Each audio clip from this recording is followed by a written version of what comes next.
खबर आपको बता दें जम्मू कश्मीर से जुड़ी हुई, जहां पर अब बीजेपी ने काफी मंथन के बाद अपनी पहली लिस्ट अब जारी कर दी है उम्मीदवारों की। कल देर रात तक मंथन का दौर चला, एक बैठक हुई जिसमें खुद प्रधानमंत्री मौजूद थे, अमित शाह मौजूद थे, जेपी नड्डा मौजूद थे। और जेपी नड्डा की अध्यक्षता पर दरअसल जम्मू कश्मीर में किस तरह से क्या रणनीति होनी चाहिए उसको देखते हुए उम्मीदवारों पर चर्चा हुई और उम्मीदवारों की पहली लिस्ट जारी होगी। और जानकारी देंगे हमारे सहयोगी अंजना ओम कश्यप। अंजना।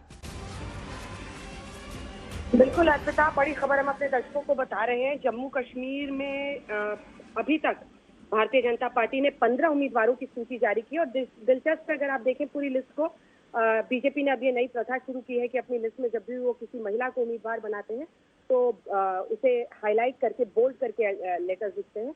वैसे ही किश्तवाड़ की सीट पर सुश्री सगुन परिहार को टिकट दिया गया है। कुल मिलाकर 15 लोगों के नाम का अभी ऐलान किया गया है और ये जो पहले राउंड की वोटिंग होनी है उस दिन अंजना, इस बीच अपडेट दे दें कि पहली जो लिस्ट आई है 44 उम्मीदवारों के नाम सामने रख दिया है बीजेपी ने। जी हाँ, माफ कीजिएगा, 44 लोगों के नाम हैं। और ये पूरी लिस्ट जब आप देखें कि अलग अलग जगहों पर 26 तारीख को जो वोट होना है उसको लेकर ये पूरा अनाउंसमेंट है। और भारतीय जनता पार्टी ने जम्मू कश्मीर के मद्देनजर अगर आप एक एक करके सीट पर देखें तो चाहे वो पामपुर का इलाका हो, राजपुरा, शोपियान, अनंतनाग वेस्ट, ये तमाम इलाके जहां पर बीजेपी अब ताकत झोंक रही है। किश्तवाड़ जहां पर एक महिला को बनाया गया है, या फिर डोडा में आप देखें किस तरह से विजय सिंह राणा को बनाया गया है, शक्ति राज परिहार को डोडा वेस्ट में बनाया गया है। रामबाण में अगर आप देखें तो राकेश ठाकुर। तो इसमें अलग अलग आप देख सकते हैं धर्म के लोग भी, जहाँ सैयद वजाहत भी हैं, श्री सोफी यूसुफ भी हैं, वीर सराफ भी हैं, तारिक हकीम भी हैं, तो वहीं से लेकर सुनील शर्मा जैसे उम्मीदवार भी हैं। तो भारतीय जनता पार्टी ने जो ये पूरा, चाहे अगर आप देखें थाना मंडी से मोहम्मद इकबाल मलिक को टिकट दिया गया है, तो वहीं जुल्फिकार अली को दिया गया है बुधाल से। कुल मिलाकर बीजेपी अब जम्मू कश्मीर से इस पूरी लड़ाई में आप देखें अपने आप ताकत झोंक रही है। जब आप तुरंत कोटे को देखें तो वहां पर सैयद मुश्ताक अहमद बुखारी को टिकट दिया गया है, मोहम्मद इकबाल मलिक को थाना मंडी से, जैसा मैंने आपको बताया। तो हर धर्म और रिप्रेजेंटेशन है, किसी कश्मीरी पंडितों का भी इसमें रिप्रेजेंटेशन आपको इस पूरी लिस्ट में दिख रहा है। तो कुल मिलाकर दिलचस्प ये भी है कि SC/ST जो सीट है वहां पर भी रिजर्वेशन, रामगढ़ में जहां पर SC रिजर्वेशन है वहां पर देवेंद्र कुमार मनियाल को टिकट दिया गया है। तो सुचेतगढ़ जहां एक और SC के लिए रिजर्व सीट है वहां गरुराम भगत को टिकट दिया गया है। ये बीजेपी अखनूर में भी अगर आप देखें तो शेड्यूल कास्ट के लिए रिजर्व सीट है और वहां पर मोहनलाल भगत को टिकट दिया गया है। तो बीजेपी ये कह रही है कि जिस तरह से रिजर्वेशन का फायदा यहाँ पर लोगों को नहीं मिल रहा था, वो SC/ST के लिए रिजर्वेशन, SC के लिए पहली बार आप रिजर्वेशन जम्मू कश्मीर में देख रहे हैं। ऐसे तमाम सीट पर अनाउंसमेंट करके बीजेपी अब अपनी पूरी रणनीति में आगे बढ़ रही है अर्पिता। और दिलचस्प ये भी कि वो घेर इस बात पर रहे हैं कांग्रेस पार्टी को कि नेशनल कॉन्फ्रेंस के रवैये पर आपका क्या कहना है। नेशनल कॉन्फ्रेंस कहती है कि वो 370 वापस लाएंगे, कांग्रेस बताए वो क्या करेंगे। अगर वो अलग झंडे की बात करते हैं तो आप बताइए, अलग विधान, अलग संविधान की बात करते हैं तो आप उस पर क्या आपका स्टैंड है। तो एक पूरे फुल फ्लेजेड अग्रेसिव स्ट्रैटेजी के साथ अर्पिता भारतीय जनता पार्टी जम्मू कश्मीर में आगे बढ़ रही है चुनावों में। हिमांशु मिश्रा भी हमारे साथ, हमारे सहयोगी इस वक्त जुड़ चुके हैं। हिमांशु, क्योंकि 44 लोग ये उम्मीदवारों की जो लिस्ट है वो बीजेपी ने जारी कर दी। कल देर शाम तक मंथन चलता रहा, खुद प्रधानमंत्री मौजूद रहे, जेपी नड्डा मौजूद रहे, अमित शाह मौजूद रहे और उसके बाद इन नामों पर मोहर लगी है। जम्मू कश्मीर के लिहाज से बीजेपी की इस लिस्ट को किस तरह से समझा और देखा जाए, और कितने मंथन और चिंतन के बाद आप देखते हैं कि ये फैसले कहां कुछ ऐसे फैसले हैं जिसमें ज्यादा माथापच्ची करनी पड़ी होगी? देखिए, बिल्कुल 3 चरणों के लिए 44 नामों की घोषणा की गई है और सबसे बड़ी बात यह है कि जो पहला चरण है जिसमें 24 सीटों पर जो है चुनाव होना है, उनमें से 15 सीटों पर ही भारतीय जनता पार्टी ने अभी जो है उम्मीदवारों के नामों की घोषणा की है। और दूसरे चरण के लिए जो है भारतीय जनता पार्टी ने सिर्फ 10 नामों की घोषणा की है और तीसरे चरण के लिए 19 नामों की घोषणा जो है भारतीय जनता पार्टी की तरफ से की गई है। तो एक तरीके से देखा जाए तो भारतीय जनता पार्टी ने लगभग जो है 90 में से आधे उम्मीदवारों के नामों की घोषणा कर दी है। लेकिन पहले चरण के लिए, क्योंकि 17 तारीख को जो है पहले चरण के लिए मतदान होना है, तो ऐसे में भारतीय जनता पार्टी ने अभी वहां पर जो है सिर्फ 14 ही नामों की घोषणा जो है वो की है, माफ कीजिएगा 15 नामों की घोषणा की है। और अभी भी चाहे वो इसमें कविंदर गुप्ता हो, पूर्व उप मुख्यमंत्री हो, उनके नाम की घोषणा नहीं हुई है। उसके साथ साथ अगर आप देखेंगे तो कई बहुत से ऐसे नाम हैं जिन नामों की घोषणा अभी नहीं हुई है। और पहली बार अगर आप देखेंगे तो भारतीय जनता पार्टी पिछले कई विधानसभा चुनाव में अगर देखेंगे तो मुस्लिम समुदाय से सीटें देने में जो उनका परहेज था, इस जम्मू कश्मीर के अंदर जो है विधानसभा चुनाव में उन्होंने बहुत से मुस्लिम कैंडिडेटों को भी जो है वो उम्मीदवार बनाया है, आप देख सकते हैं। और साथ ही साथ एक चीज को समझना होगा कि भारतीय जनता पार्टी की एक कोशिश है कि वो पूरे जम्मू कश्मीर में तो चुनाव नहीं लड़ पाएंगी और इसी में 60 से 70 सीटों पर वो चुनाव लड़ना चाहती है। और वो ये भी चाहती है जिन सीटों पर निर्दलीय उम्मीदवार घाटी की मजबूत है उनको पीछे से समर्थन दिया जाए जिससे वो जीते और जीतने के बाद जो है भारतीय जनता पार्टी के साथ मिलकर जो है वहां पे सरकार बनाए। और भारतीय जनता पार्टी ने यही स्ट्रेटेजी 2015 में भी की थी, जब भारतीय जनता पार्टी ने 37 में से जम्मू रीजन की 25 सीटें जीत ली थी और पीडीपी ने 28 सीटें जीती थी, तो दोनों ने मिलकर वहां पे सरकार बनाई थी और ये सरकार 4 साल जो है वो चली थी।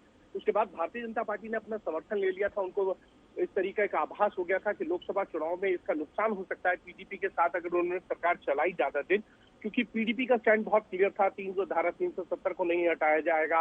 अगर जम्मू कश्मीर आपको शांति चाहिए तो आपको पाकिस्तान से बात करनी पड़ेगी, अलगाववादी नेताओं के साथ बातचीत करनी पड़ेगी, तमाम इस तरीके की चीजें जो है वो पीडीपी की तरफ से समय समय पे मांग आती थी और भारतीय जनता पार्टी ने इसलिए उनसे 2019 के चुनाव से पहले किनारा कर लिया था और उसका फायदा अगर आप देखेंगे तो भारतीय जनता पार्टी को मिला भी था। ठीक है हिमांशु, अशरफ भी और जानकारी के साथ हमारे सहयोगी इस वक्त जुड़ चुके हैं। अशरफ, देखिए क्योंकि पहले चरण का जो नामांकन की आखिरी तारीख है वो कल यानी 27 तारीख है और अभी भी पहले चरण के 15 उम्मीदवारों के ही नाम की घोषणा हुई है। ऐसे में बीजेपी के लिए अब क्योंकि नामांकन फाइल करना है, जो कैंडिडेट होगा उसके लिए भी चुनौती, लेकिन उसमें भी अभी पूरे नाम फाइनल ना करने के पीछे क्या वजह देखते हैं आप? अर्पिता, अगर हम हाल ही में हुए लोकसभा चुनाव में देखें तो कश्मीर की किसी भी लोकसभा सीट पर जो है बीजेपी ने उम्मीदवार नहीं उतारे थे। उन्होंने सिर्फ जम्मू संभाग की 2 सीटों पर अपने उम्मीदवार खड़े किए थे जिन्होंने जीता। बीजेपी को ये पता है कि कश्मीर में जनाधार नहीं है। कश्मीर घाटी में खासतौर से जिस अंदाज से सीधे तौर पर बीजेपी ने निशाना साधा है कांग्रेस और नेशनल कॉन्फ्रेंस के गठबंधन पर, वो साफ दर्शाता है कि कहीं ना कहीं ज्यादा नजर जो भारतीय जनता पार्टी की है वो जम्मू इलाके के वोट बैंक पे है और कश्मीर में वो वोट तोड़ने के लिए उम्मीदवारों को खड़े कर रहे हैं। मैंने ये देखी, ये सूची जो 15 उम्मीदवारों की है, इसमें दक्षिण कश्मीर में कई जगहों पर जो है पुराने जो बीजेपी से जुड़े लोग हैं उनको उम्मीदवार बनाया गया है, लेकिन क्या वो जीतने की स्थिति में है वो काफी मुश्किल बताना है। लेकिन जम्मू पर पूरा फोकस है। जम्मू के साथ साथ राजौरी, पुंछ जो पहाड़ी जिले हैं जिनको यूटी स्टेटस, जिनको एसटी और स्पेशल स्टेटस जो है भारतीय जनता पार्टी सरकार ने दिया है, तो जाहिर है उस वोट बैंक को बनाने की कोशिश करेगी। और जैसा हिमांशु कह रहा था कि कुछ निर्दलीय उम्मीदवार खड़े हो सकते हैं और उनको जो है भारतीय जनता पार्टी गाठी में मदद कर सकती है। लेकिन उस बीच जम्मू कश्मीर का इलेक्शन जो है बहुत ही दिलचस्प बन गया है और इतने सारे समीकरण और इतने सारे राजनीतिक दल अब इस चुनाव में कूद रहे हैं जो इसको दिलचस्प भी बना रहे हैं। और कहीं ना कहीं जो है वही बीजेपी भी चाहती है कि अगर वो दोबारा जम्मू कश्मीर में सत्ता में भागीदार होके लौटना चाहती है तो कहीं ना कहीं जो प्रमुख विपक्षीय दल हैं, खासतौर से regional political parties, national conference हो और पीडीपी हो, उनकी सीटें कम हो जाए। तो उसमें साफ अब तस्वीर दिख रही है, क्योंकि जिस अंदाज से अपनी पार्टी ने भी बड़ा प्रचार करने की बात कही है जम्मू कश्मीर की विधानसभा सीटों पर, यहां तक कि एनसीपी जो कि महाराष्ट्र में है वो भी अपने उम्मीदवार चुनावी मैदान में उतार रही है। उनके सभी नेता जो हैं वो कश्मीर में चुनाव प्रचार के लिए आ रहे हैं और राष्ट्रीय दलों के साथ साथ बड़ी एक यहाँ पर तादाद है क्षेत्रीय दलों की, वो भी जमकर चुनाव लड़ रहे हैं। तो कहीं ना कहीं इन चुनावों को काफी दिलचस्प बन रहे हैं और 10 साल बाद विधानसभा चुनाव हो रहे हैं। जाहिर है कि ये काफी दिलचस्प चुनाव होने वाले हैं जम्मू कश्मीर में, जिसका पहला चरण जो है 18 सितंबर को होगा, जब 24 विधानसभा सीटों पर मतदान होगा। 24 में से 15 के लिए जो है आज बीजेपी की सूची भी आई है। हिमांशु भी हमारे सहयोगी मौजूद हैं। हिमांशु, ऐसी कौन कौन सी सीटें रही होंगी जिसमें ज्यादा माथापच्ची करनी पड़ी होंगी या ज्यादा टफ फाइट आप देखते हैं जहां बीजेपी के लिए भी चुनौतियां रही होंगी? और ये भी एक बड़ा सवाल है कि आखिरकार जब कल नामांकन का आखिरी दिन है, फिर भी पहले चरण के लिए 15 ही उम्मीदवारों के नाम घोषित हुए हैं, अगले नाम कब घोषित होंगे? क्योंकि समय और आपके पास सीमा जो है वो कल तक का ही है, कल तो नामांकन ही है। ये सवाल अर्पिता मुझसे है क्या? जी जी हिमांशु।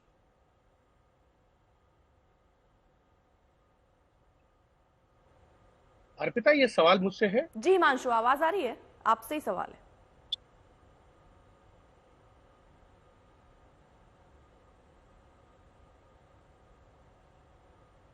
हिमांशु, आवाज पहुंच रही है आप तक?